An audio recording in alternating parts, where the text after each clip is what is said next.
Hi everybody and welcome back to Coffee Sunday session with me, Alicia. Today I would like to talk about an important subject, which is language, and how our language and the way we talk influences our well-being, emotions and interpretation of the world.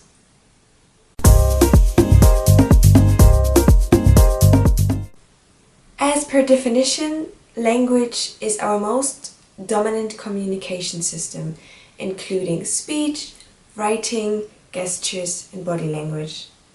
My wise mentor, Mr. Dimor, an intelligent neurologist, used to say that language is the reflection of our soul to the outside world and vice versa, our interpretation of our experiences with the outside world. Therefore, paying attention to our language can reveal deep-rooted cognitive belief systems and can shed light on some specific cognitive thinking patterns, even cognitive distortions. Cognitive distortions, for example, are thoughts that cause individuals to perceive their reality a little bit inaccurately.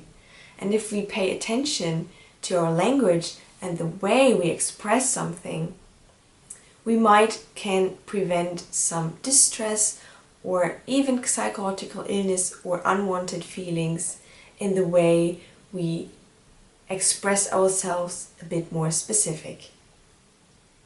For example, unhelpful thinking patterns can be expressed by words such as must, I have to, I should. So rather than saying those words such as must, I have to, I need to, I shall, I should, which puts a lot of external pressure on you, you might change your language to something else. A word such as I want to. I want to get up early because I want to be productive.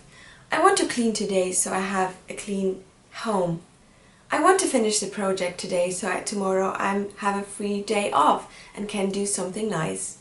So in changing your word, you also change the whole perspective on the situation. Now you are in charge, you decide because you want something, and this is a total different story.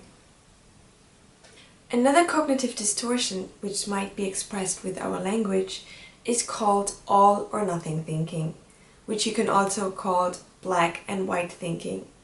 It's a tendency to think in extremes and a tendency to lack the gray area in between a situation. For example, you would say words such as good or bad. It's either winning or losing. It's either extremely amazing or a failure. So you can see this is a very extreme description of a situation. It's either this or it's either that. And it's the inability to see the middle part, the middle ground, the gray area. So if someone, for example, wants to participate in a game and he only thinks about winning, if he's not winning after all, he then thinks about himself as a failure or a loser because he did not win.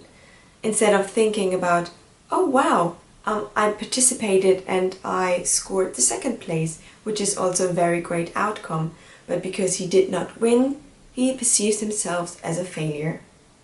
People who are prone to this kind of thinking and use extreme languages and judgmental language such as good, bad, winning, losing, they lack the ability to see a situation in a realistic way. And this is a very dangerous thinking because it might narrow your perspective on a situation and you might perceive yourself as a failure or a loser if you do not have the ideal outcome. If you're prone to black and white thinking, you might want to ask yourself, is this situation really accurately perceived? How can I see this in a more realistic way? Is this thought I have really true? Am I really a loser because I did not win? How accurate is this? Or am I better than the other 20 participants because I scored the second or third place? Another cognitive distortions that might be expressed via language is called overgeneralization. Overgeneralized language is the tendency to draw a conclusion based on a single event. So someone lacks the ability to think logically and to draw a conclusion based on logical information. So if something happens just one time, this person just makes a general rule about it. Words such as always or never are indicators of overgeneralized language. For example, if someone has a tendency to complain about the weather, someone might say, "You always complain about the weather." Or if someone is not able to make a lot of compliments, someone might say, "You never give any compliments." But how accurately is this thought? Is it really true that someone always complains about the weather? Or is it sometimes occasionally?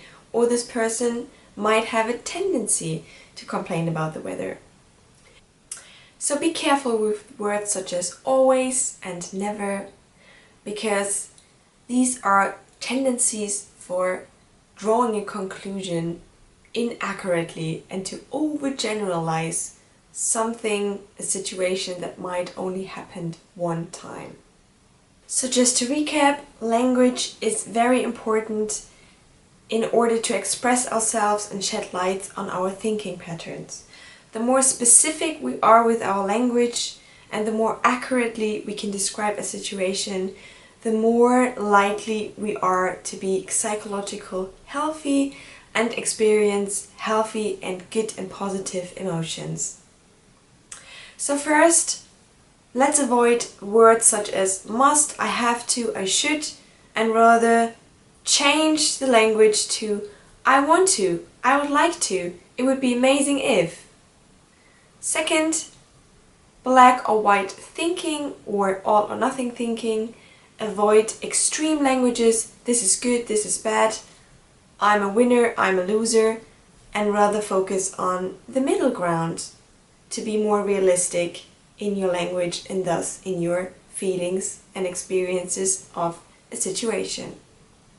And the third point was overgeneralization, so avoid overgeneralized language such as always or never, because they're also not accurately, and you might want to change those words into sometimes, occasionally, or on that occasion, yesterday at 4 p.m. you said this. So be more specific in your language to have an overall better effect on your mood and psychological well-being. I hope this video about language gave you some clarity and you might want to be more careful in how you phrased your sentences in the future. And if you're interested in my coaching journey, please subscribe to my Instagram account and I see you in the next video. Bye!